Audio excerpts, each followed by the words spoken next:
Bienvenue à tous dans le Flashback, l'émission qui vous raconte les plus grands moments de l'histoire du sport. Le monde de la boxe est impitoyable. Les carrières se construisent dans la violence, la pauvreté et la solitude. Un milieu où seuls les plus forts survivent. Des milliers d'heures de souffrance qui mènent à un seul objectif: affronter les plus grands pour écrire sa légende. Pourtant, les meilleurs athlètes ne sont pas toujours sur le devant de la scène, surtout quand un monstre médiatique prend toute la place. Mais quand Floyd Mayweather dépose sa couronne, tous les yeux sont enfin rivés sur deux hommes, deux légendes, jusque-là relégués au second plan. Un petit gars de la banlieue de Manchester et un Philippin né dans la misère. Deux combattants obsédés par un même objectif. Le titre de champion, certes, mais surtout celui du meilleur boxeur au monde.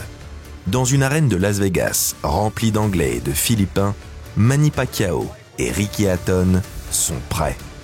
Prêts à créer l'histoire et enfin sortir de l'ombre du Money Man, Floyd Mayweather. Alors, préparez votre protège-dents, car on prend notre machine à remonter le temps, direction la MGM Grand Garden Arena, en ce 2 mai 2009. Vous êtes prêts? Let's go!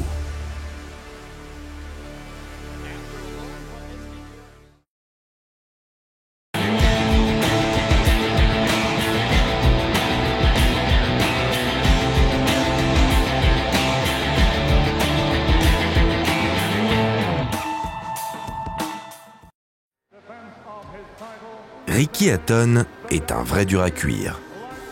Et peu de personnes lui ont fait mordre la poussière. Sa première raclée date de son enfance. Dans les banlieues de Manchester, la famille Hatton vit modestement. La bagarre coule dans les veines de Ricky et de son petit frère Matthew. Mais avant de tomber amoureux de la boxe anglaise, les deux minots s'essaient au kickboxing. Bien que de 2 ans son cadet, Matthew remporte l'affrontement face à son aîné. Ricky le comprend vite, sa petite taille et son manque de souplesse ne lui permettront pas de faire carrière dans le pied-point. Mais dans ses mains, la foudre, elle, est bien présente. Le gamin décide alors de pousser les portes de la salle de Ted Pitt.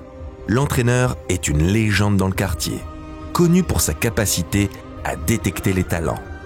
À peine arrivé, Ricky enfile les gants bien trop grands pour lui et commence à frapper dans le sac. Pitt est étonné par la pureté de ses coups. Le bruit de ses poings contre le sac lui donneront son fameux surnom, Hitman. Ça ne fait aucun doute pour l'entraîneur, il vient de dénicher une pépite. Mais pour capitaliser sur son talent, Ricky doit s'entraîner. Ça tombe bien, ses parents deviennent les heureux propriétaires d'un pub dans la banlieue de Manchester. Dans le sous-sol de l'établissement, ils y installent une salle d'entraînement qui deviendra le QG du jeune homme. À 10 ans à peine, Hatton s'entraîne 5 fois par semaine et devient le petit prodige de la ville. Une enfance plutôt paisible somme toute, à l'opposé de celle de Manny Pacquiao. Le jeune Philippin naît dans la misère la plus totale.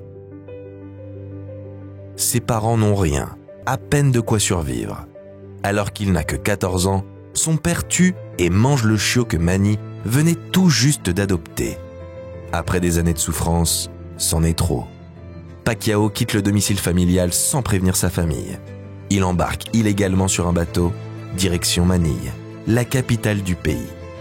Pour survivre, Manny doit travailler dans le bâtiment, bien que son corps ne soit pas prêt pour ce genre d'effort.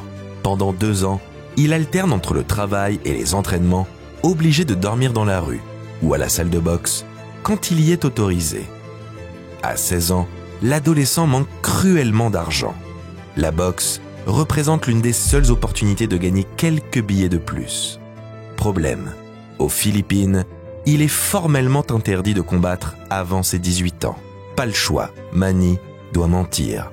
Il falsifie ses documents d'identité et s'inscrit à son premier combat. Malgré ses efforts, un deuxième problème se pose, le poids.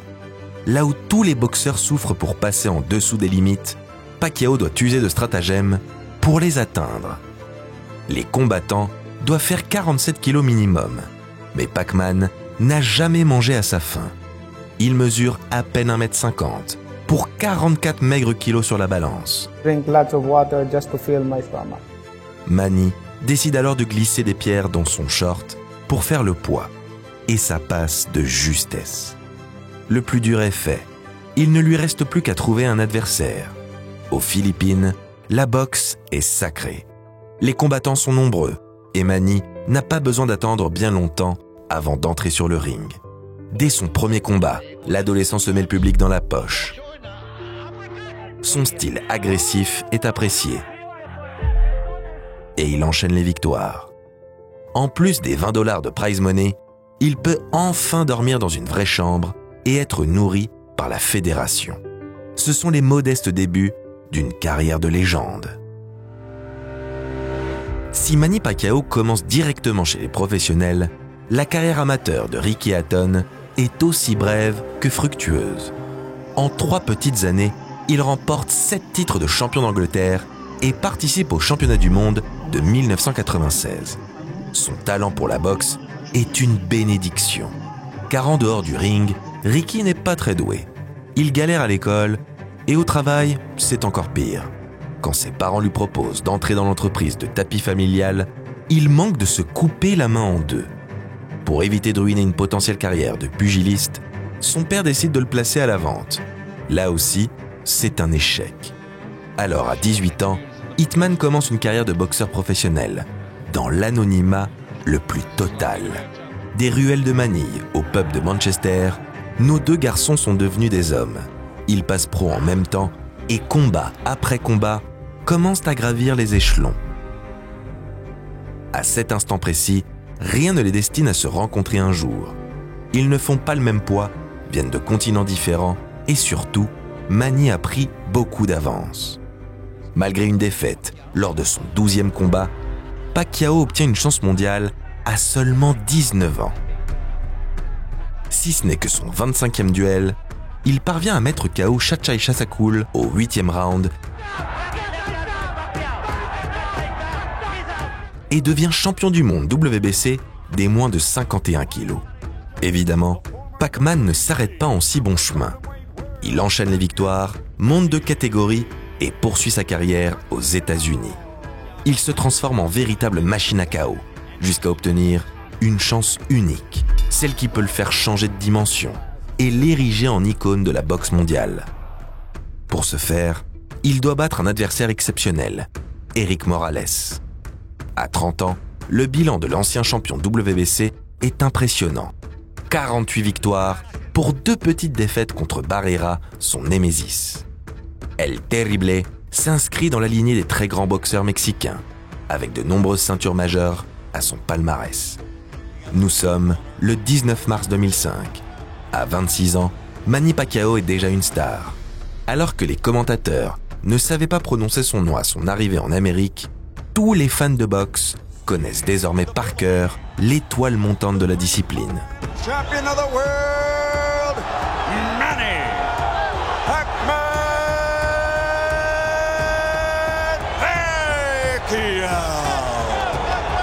Pour cette magnifique affiche, 350 000 passionnés achètent le pay-per-view. Une première réussie pour le Philippin. Pac-Man est un boxeur agressif, avec 31 KO en 39 victoires. Mais face à lui, El Terrible est dans son prime. Si les fans s'attendent à un combat serré, le Mexicain produit un récital. Il domine le Philippin et dévoile sa plus grande faiblesse au grand jour. Malgré toutes ses qualités, le travail du bras avant de Pac-Man n'est pas à la hauteur. S'il peut briser n'importe quelle mâchoire de sa main forte, Pacquiao doit absolument sortir de son style unidimensionnel. Heureusement, il a la chance d'avoir Freddie Roach à ses côtés. L'un des plus grands entraîneurs de l'histoire. Les 2 hommes se mettent d'accord. Manny ne combattra plus avant d'avoir renforcé sa main droite. He's looking for my future, good future, not bad. I trust him. He's like my father. Alors que Pacquiao subit son premier gros revers, Hatton, lui, monte en puissance. Il prend la ceinture, certes mineure, de la WBU en battant Tony Pep et la défend à 15 reprises en 4 ans. Des performances solides, mais pas assez impressionnantes pour entrer dans la conversation des meilleurs. Pour remédier à cela, il doit affronter un adversaire de taille. Le plus gros combat de sa jeune carrière a lieu le 4 juin 2005. Face à Kostya Tszyu, le Mancunien souhaite obtenir des ceintures plus prestigieuses chez les moins de 64 kilos. Celle de l'IBF, mais aussi le titre symbolique du journal The Ring. Elle ferait de lui le meilleur combattant de sa catégorie. Avec ses 38 victoires d'affilée, Ricky Hatton sait que ce combat peut le faire changer de dimension. Face à lui se dresse un pur produit de la mythique école de boxe soviétique. Désormais australien, Tszyu est champion WBC, WBA puis IBF depuis près de 6 ans. Son unique défaite chez les pros remonte à 1997. Une éternité. Les bookmakers ne donnent pas cher de la peau du jeune Anglais. Pourtant, le combat est une véritable guerre de tranchées. The distance Ricky has right now is perfect, especially for these early rounds. And there's that ripping to the body on the inside. He has not gotten too much into the body. Both throw debilitating hooks to the body. And continues to apply the intense pressure. Juste avant le 12e et dernier round, Tszyu abandonne. Les 33 minutes passées face à un hitman acharné auront eu raison de lui. Il ne remontera plus jamais sur le ring.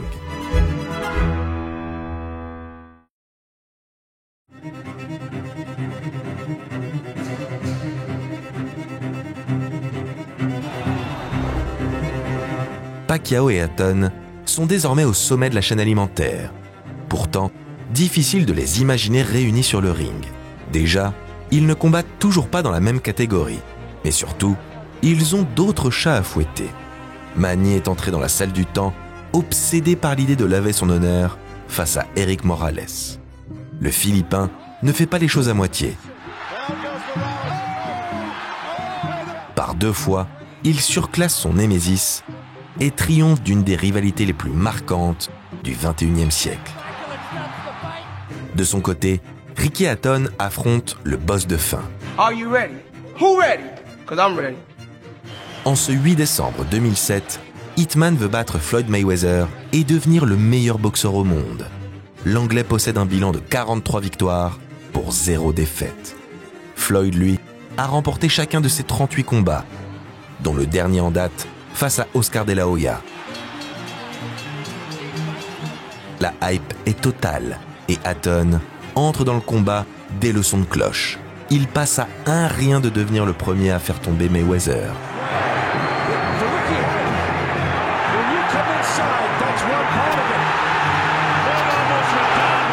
Piqué à vif, le champion reprend le dessus à la 4e reprise. Il ne va plus lâcher sa proie. Au 10e round d'un combat devenu une démolition publique, Hatton goûte le canevas. Il ne se relèvera pas.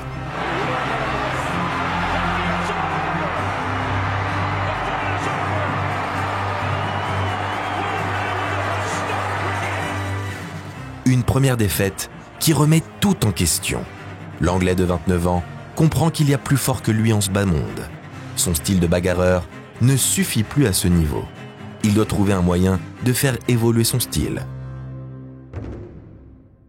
La deuxième victime de ce combat, c'est Manny Pacquiao.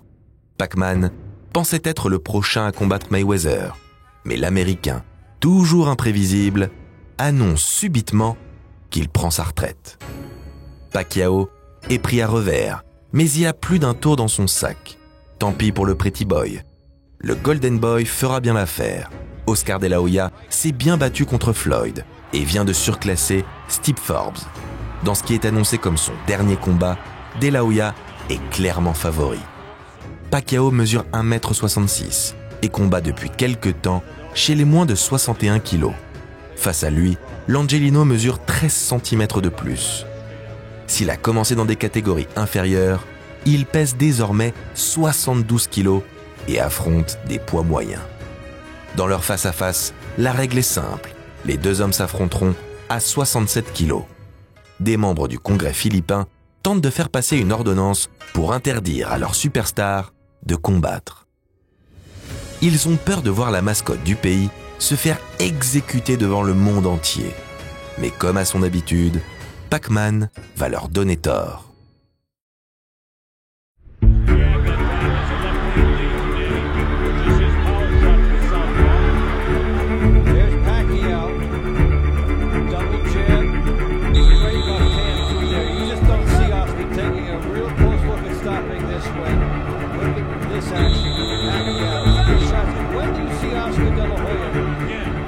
Après 7 rounds à sens unique, Oscar De La Hoya jette l'éponge.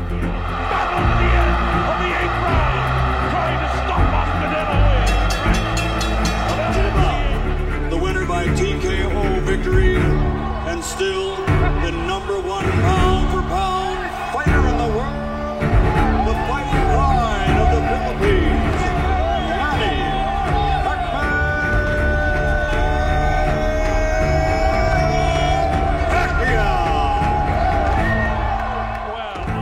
Tandis que Manny Pacquiao jubile, Ricky Hatton, au bord du ring, est témoin du triomphe de celui qui devient son seul rival. Une fois Mayweather et De La Hoya à la retraite, Pacquiao et Hatton se retrouvent seuls au monde. Mais l'Anglais doit d'abord se relancer. Son style offensif ne suffit plus. Il doit améliorer sa défense. Pour cela, il fait appel à Floyd Mayweather Sr., entraîneur défensif de génie. Après un stage de 7 semaines, Hatton se rassure en dominant aisément Paulie Malignaggi.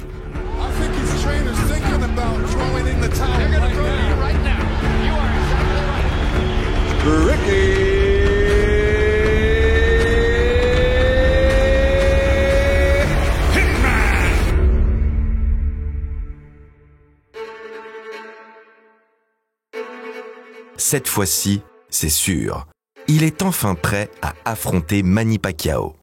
Ce combat n'est pas seulement un duel de boxeurs.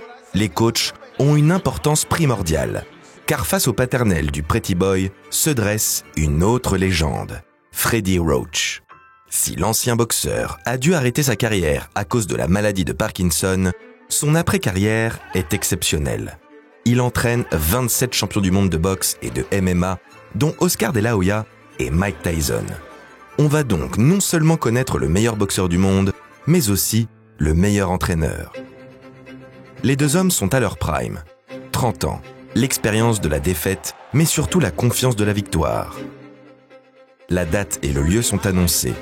Le 2 mai 2009, Ricky Hitman Hatton affrontera Manny Pacman Pacquiao à la MGM Arena. Cette nouvelle n'arrange pas Floyd Mayweather. Le Pretty Boy, toujours aussi mesquin, annonce son retour la semaine du combat. Mais tous les yeux restent tournés vers le duel entre Hatton et Pacquiao. Les combattants se respectent, leur rivalité est plutôt récente. Les deux hommes se retrouvent dans un pub anglais quelques jours avant le combat. C'est connu, Pacquiao a un énorme niveau au billard.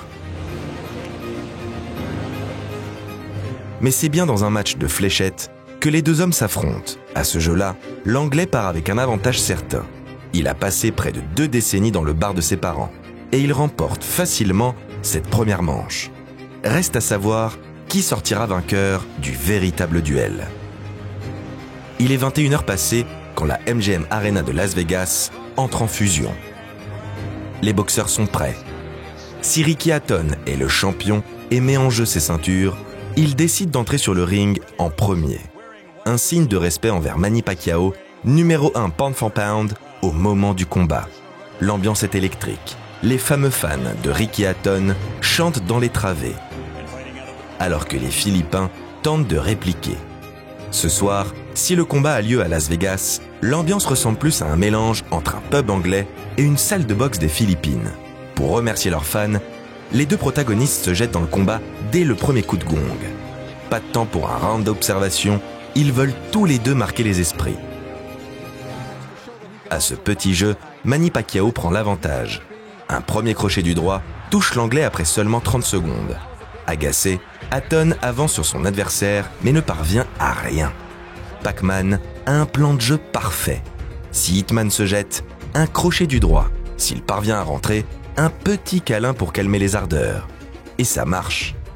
Sa main droite, autrefois trop faible, est aujourd'hui capable d'éteindre la lumière chez ses adversaires. Hatton essaie de sauver les apparences en s'activant, mais ses mouvements sont peu efficaces et ne touchent pas assez le Philippin. À force de s'agiter, il en perd son game plan. Sur un troisième contre du droit, Pacquiao heurte l'Anglais. Mis à mal durant ses 90 premières secondes, les jambes d'Hatton ont du mal à répondre. À moins d'une minute de la fin du round, Pacquiao produit un enchaînement magnifique, avant de mettre son adversaire au sol grâce à un énième crochet du droit. Hatton est à genoux.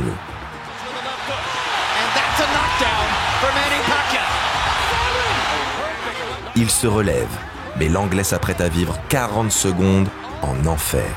Méthodique, Manny fait déferler les coups. La sentence tombe, le mancunien également. Ricky est à nouveau envoyé à terre.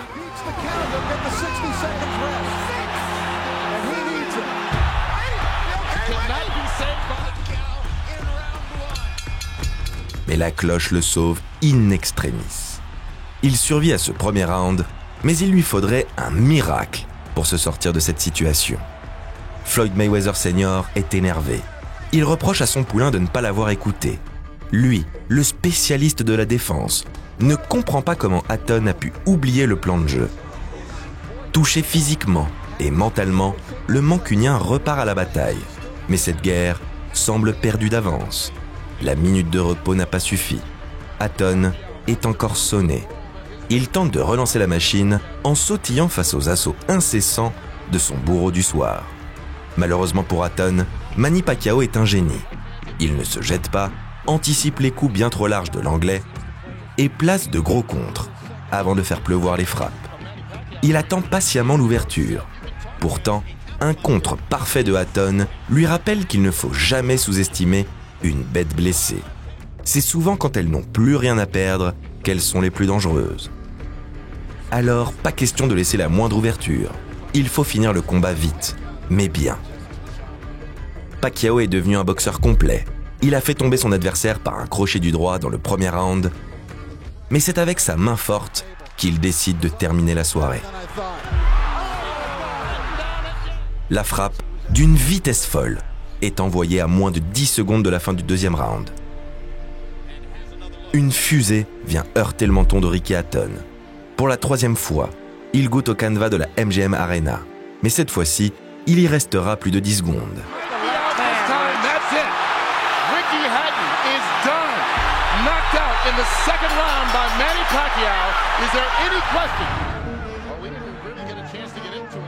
Cette deuxième défaite signe la mort de la carrière de Ricky Hatton. Le mancunien tente bien de relancer la machine en 2012. Mais une nouvelle désillusion contre Vyacheslav Shevchenko est la goutte de trop. Plongé dans l'enfer de l'alcool et de la drogue, Hatton doit passer par des cures de désintoxication pour sortir d'une dépression sévère. Heureusement, Hitman se porte bien désormais.